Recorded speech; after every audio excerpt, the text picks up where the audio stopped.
وطن قسم و شان و شان تو، جان فشان بر خاک پاک میهنه، جان فشان بر خاک پاک میهنه. کسانی رستمی دهندنه، در دفاع تو شکوه آهنه. ای وطن قسم و شان و شان تو، جان فشان بر خاک پاک میهنه، جان فشان بر خاک پاک میهنه. ای وطن وجودی ما فدای توست، آرمان جانی ما رضای توست. ایستادم شکوه به پاس تو، روی شانه های ما سمای توست، روی شانه های ما سمای توست. ای یگانه مردی آرمانی ما وطن وطن وطن، ای بقای عمر جاودانی ما وطن وطن وطن.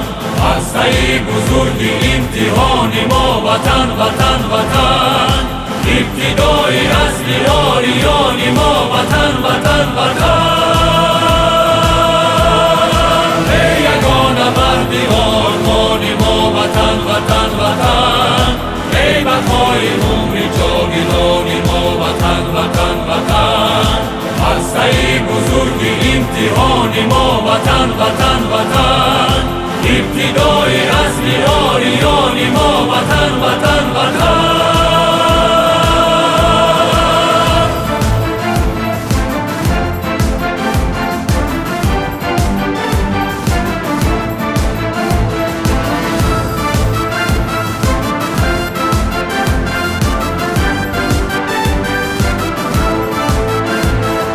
بر سر مباد فکری رزمی تو، ای شکم بود خطی سرزمی تو.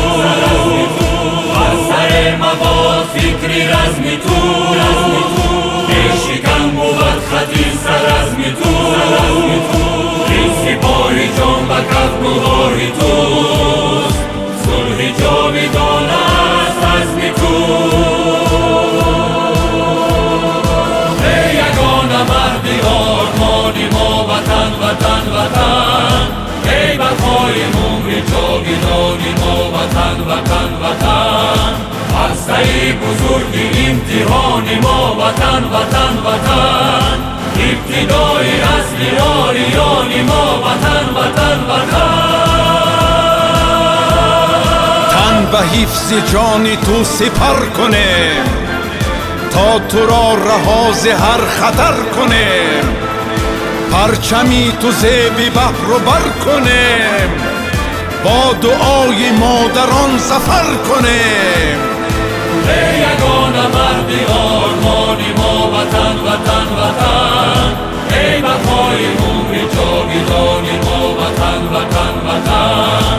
هسته بزرگ امتحان ما وطن وطن وطن،